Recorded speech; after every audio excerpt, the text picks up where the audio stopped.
disinformation campaign immediately after the Maui wildfires was spread by China and Russia. From weather warfare to floating bodies on another island, thousands of missing children to a Maui land grab, China and Russia are now using artificial intelligence to amplify it, spread fear and distrust in government. When you start talking about laser beams and heat rays coming from space that would take out people in Maui, come on, let's get real. An army of federal, state, and local goons unleashing the unthinkable. No, I literally cannot get over there. That's just the way it is. Well, I've been ordered not to let anyone across the bridge, so. Hey, turn around! I need to go get my kids. Where are your kids? Right at 501, right at the fireworks sign. We're blocking this road. We're blocking this road. They sent all the kids home from school because of the wind advisory, and we found out yesterday that we lost a whole neighborhood of children. I'm talking 1,050 kids gone without a trace. They have absolutely no clue where these children are. It's like they vanished into thin air. The Hawaii governor had downgraded the horror, claiming that the number of people missing had dropped to 66, but the locals knew the awful truth. I think it's in 1,000, not hundreds. You tell me if it makes any sense. One child is dead. All that destruction that you see, one child is dead. Now they're saying only 66 people are missing. There are 400 plus people they can't get a hold of, which makes no sense either. You can see a bunch of school buses. These are the school buses that were taken away from the fire by military professionals. If you're looking for the children, they're probably somewhere in this general facility. While local propaganda attempts to brainwash the local Hawaiian people into not believing what their eyes see and their ears hear. There were some outlandish conspiracy theory claims being made and shared on social media. Governor Green said on HNN Spotlight Now he'll take disinformation concerns to the president. Suggesting to our own social media types that there were thousands of children gone. The problem is that information is so abundant that the Chinese don't even know half of the story. Hi, Steve here. I don't know if you've noticed this about the fire in Paradise, California back in 2018 and the fire in Lahaina or not, but they both had something in common. They were both incinerated, but there's something else they had in common. They both had high winds.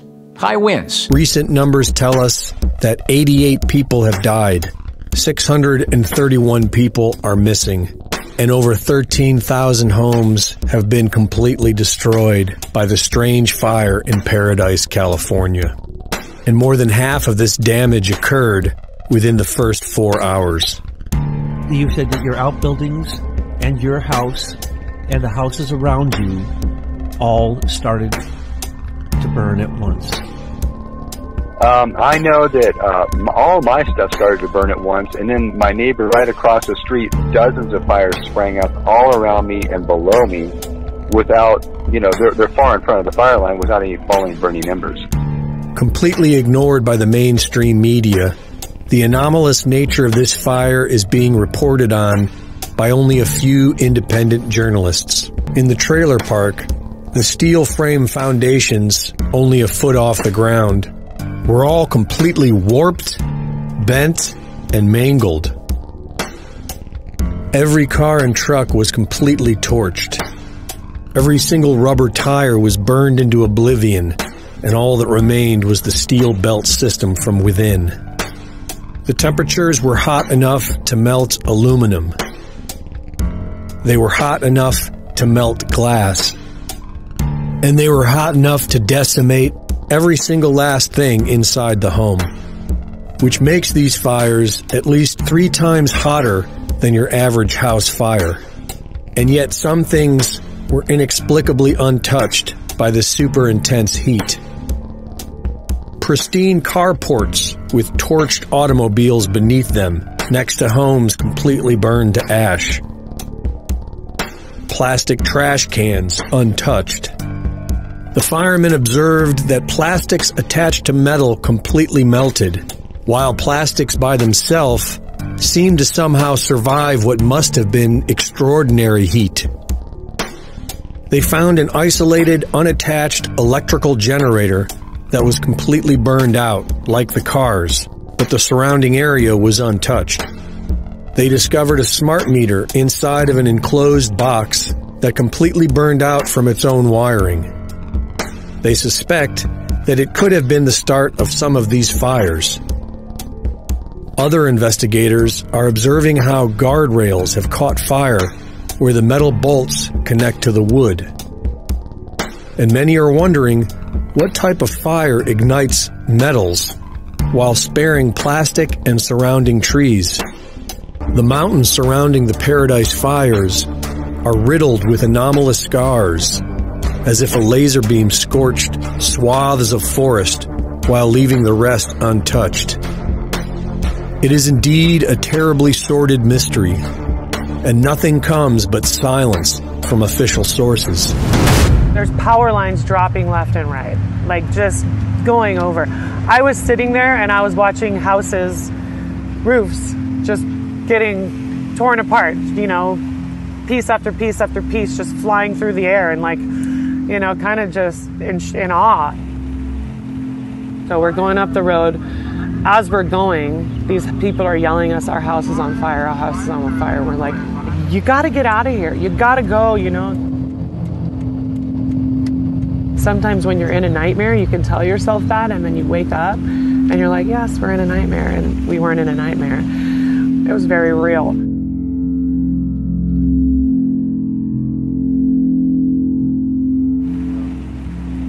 I've been a firefighter for 13 years, 7 years in Portland, and then I wanted to move home where I grew up, and we moved back to Maui. My husband and I both got hired with the fire department over here, and we've been here 6 years.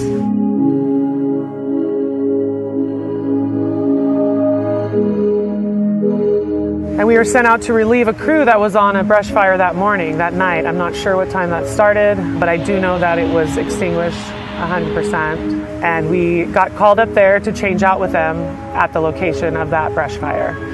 And that was up on Lahaina Road. So we went out to change out with them and to kind of just keep putting water all over any hot spots, any cold spots, anywhere where that we just kept dumping more and more water all over the location. Since we had sat on it for so long and put, you know, so much water on it, and when we stopped putting water on it, and then we sat there for even longer just to see, you know, and we'd walk the perimeter, we'd walk the inside, and everything looked completely contained and cool. So we went back to the station, knowing that nothing flared up in 5 hours. We ate lunch, we all got a nice meal in, and then that's when the tones went off that there was a brush fire. Same area, and it was probably 20 minutes later. Everything was out, the fire was extinguished. And so to hear that we were going back there, I was like, you've got to be joking. We just were sitting there for 5 hours, not putting anything out. How could it possibly be that we're going back there? That was pretty shocking, to be honest. I was probably there like a couple minutes, and I start hearing, this house is on fire, we need to make a stand here. This house is on fire, this house is on fire. We start hoses going out and debris is flying all over the place, stuff's flying in the air. It's like just complete madness, to be honest. And I'm like, oh my God. So we get there and we get the water supply, and the more we're hearing it move, we're like, okay, we're gonna have to move down. You know, let's go try to make a stand somewhere else. And just then it got too hot. We're like, boom, drop the hose lines, we gotta go. So for your own safety. For our own safety, we had to evacuate. We're like, get in the rig, we gotta go now. I don't know. Trying to picture it again. How many different spots were firefighters responding to?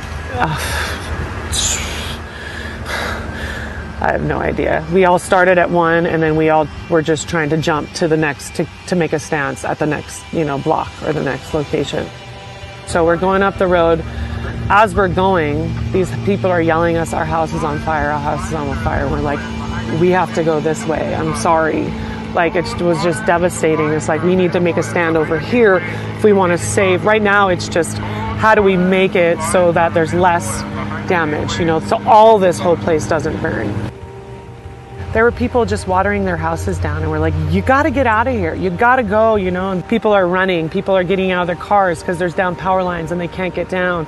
So at this point, people are all like scrambling from this neighborhood as any way possible. And I know multiple people that were just like, screw it. They left their cars and ran down the hill. If we can't get close enough to stop it because we're going to get burned, if we can't get water, you know, I'm not sure what to do. It was just bizarre. And then my captain's like, we need more pressure. We need more pressure. And I was like, at some point, I felt the intake line, and I was like, Cap, there's no more pressure. This is all the water we have coming in, and it's not enough, you know? So we decide we got to leave. We don't have any more water. We were very alone. We were the only ones in this area right now. Everyone else was trying to go and stop it from moving further down the hill, from what I heard on the radio. And every now and then, like a big plume of black smoke would come over, and we'd have to hide behind the engine. And then when we went into town, I looked up, and my house, you could see the house fully involved. But you know, I had already accepted it, I think. I knew this whole town's gonna burn down, why not my house? You know, there's moments in your life when you wish you just go and be the hero that saves your town. You know, like what might have went different, you know, had I gone downhill instead of uphill. You know, if I wouldn't have went up and got that water supply established. That's going to keep going on in my brain forever. That's going to go on forever. What could I have done different? What could I have, you know, and who knows what the outcome would have been? Who knows if it would have changed at all? Who knows, you know, looking at it and looking where the fire was, I was like, I don't know that, you know, I don't know that anything could have been done differently. And this was the common denominator that caused us to reason away these horrendous fires that quickly destroyed lives and property. 5 years ago, Captain Scott McLean, a spokesman for the California Department of Forestry and Fire Protection, or CAL FIRE, told the Associated Press pretty much the community of Paradise is destroyed. It's that kind of devastation. The wind that was predicted came and pummeled the city of 27,000 residents in the Sierra Nevada foothills. Other retired fire captains and firefighters, Matt and John, sat down after the Paradise fires to give their experiences. A year ago, after the Tubbs fire, John and I started scratching our heads and doing research, and that's what could have caused this, what happened, and we both started coming up with the same theories, potential theories, and absence of any other explanation. Because we could not come up with any other explanation, we started looking into directed energy weapons, and it's like, oh my God, this could actually explain it if this was actually what was going on. And the way the fires burn. So we've been talking to you, and we've mentioned the word microwave. We've been talking to you of how these things that are metal and attached to metal burn completely, and how things are plastic, standalone plastic, whether it be garbage cans or play structures, seem to be fine. And it just seemed similar to what you'd see if you stuck those in a microwave oven. And I'd love somebody to explain another way, another theory, another method that would explain these anomalies that we've seen. And I hope this is not the case, but that makes the most sense for me at this point. It makes the most sense of what's going on.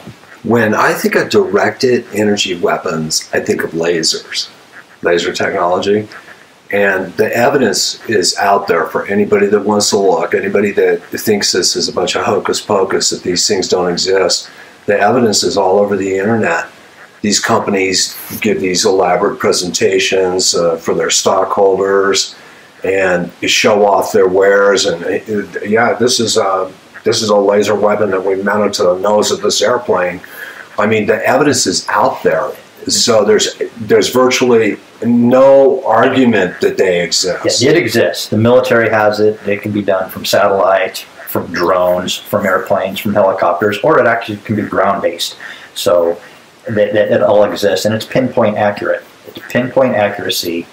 They can with laser technologies, and the difference between laser and microwave is just the frequency. It's all the same. It's all frequencies, and it's just a different frequency on the electromagnetic spectrum. That's all it is. Don't waste your time trying to convince me that this fire was just a raging wind and a fire that got out of control. That's what the naive are satisfied believing, but I'm not. One campfire, including Bliss, California, destroyed over 153,000 acres before finally being put out on December 14th. Over 13,000 homes and hundreds of companies were destroyed, with more than half of this damage described as occurring inside the first 4 hours. The anomalies of the Camp Fire were ignored by mainstream media and were only reported on a few independent websites. Fires were observed burning at temperatures at least 3 times hotter than the average house fire, hot enough to melt extrusion and glaze, reducing homes to pure ash, yet leaving plastic trash cans beside them untouched. The claim that laser beams have been used to kindle wildfires has been online since around 2018. Most people are familiar with how microwave ovens heat and interact with foods and how this differs from the effects of thermal or convection ovens. We know that plastics are microwave safe, whereas metals explode violently when subjected to microwaves. The effects of the NorCal fires have been widely seen to resemble the effects one might expect from directed microwave radiation or lasers. California firefighters found signatures of directed energy weapons. What do I mean, signatures? Investigators observed how guardrails even caught fire. One video grabbed my attention like a shark yanking you underwater when I saw this fire burning from inside these houses. You'll see what I'm talking about. By the time Dustin pulled away from his house, the fire engulfed homes on his street. He and his family narrowly escaped. I'm going to slow this down so you can see how obvious it is that the fire is raging from inside the house and some on the outside, and it's the same with the house fire next door. Fires that spread in wind don't spread from the inside out, they burn from the outside in. Right? And then, like I mentioned in a previous video, the temperatures that had to be reached in order to literally cremate human beings and melt aluminum and metals had to be much hotter than a normal fire. So if this was not just a small fire that started somewhere and then strong winds started to blow the fires and they spread until a complete region and city were burned to the ground, what was it? What really happened? It's rattling to wrap your mind around a reality that leaves a sour taste in your mouth. Some things in this world and even in life do leave a sour taste in your mouth because you know that it's closer to reality than what you're being told.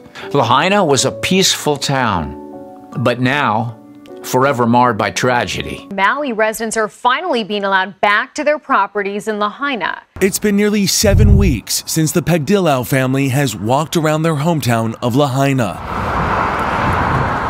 Their painful first steps were made here at this memorial to pay respect to their patriarch, Pablo Pagdilau III, another name added to a long row of crosses, each one a family member lost to the Lahaina fire. The family ended their visit together in prayer, grateful for what is left. A lot of us have not actually been able to come back. To see someone go in an unexpected way, it kind of hurts. Pagdilau, who was partially paralyzed, died while trying to flee the fire by car with his wife, Nelda. The flames blocked their exit on Front Street, and Nelda couldn't carry her husband over the seawall to safety. When she went over the wall, she tried to pull him down, but unfortunately, the fire got really close, and my grandma did whatever she could. She did not give up. But my grandpa told her, go, just leave me. Just go find the family, go take care of yourself and them. Painful memories like this await many families who will be returning to what's left of their homes in Lahaina this week. The sock store, the ice cream store. Furtado is a 6th-generation Lahainan whose family owned about a dozen historic buildings on Front Street. Is it your family's commitment that you're going to keep this in the family instead of selling it off to some big developer? That's our intent, is to rebuild. People ran for their lives, screaming and panicking as the flames engulfed the town. First responders didn't seem to respond, and the cops that were on the scene forced many to be trapped in the raging nightmare as they blocked escape routes. But because of their orders to contain a raging inferno, lives were lost. Dreams shattered, and the scars will remain for a long time for many who lost friends and family. Survivors struggle with physical and emotional wounds haunted by the memories that refuse to fade. Families left without loved ones seek closure, demanding answers and justice. But it seems like the truth is lost in a web of bureaucracy and cover-up. A dedicated group of activists and victims' families have emerged, fighting against all odds to uncover the truth. They won't rest until justice is served, until those responsible are held accountable. It's a battle that will undoubtedly be uphill, but their determination knows no limits. I can't leave the Lahaina fire tragedy heartache behind, as if it was just another sad event to sweep away along with the charred remains of families who belonged there and loved their lives there. We must uncover the secrets, expose the truth, and bring justice for those who deserve it. If you don't know Jesus Christ as your Lord, your personal Lord and Savior, I leave a link in the description box below this video. Go down there and click on that link. Pray this simple prayer and ask God to forgive you for the life you've been living, a life that's empty and mostly vanity. If you want Him, He's already proven He wants you. That's why He came and gave His life for you. Think about it.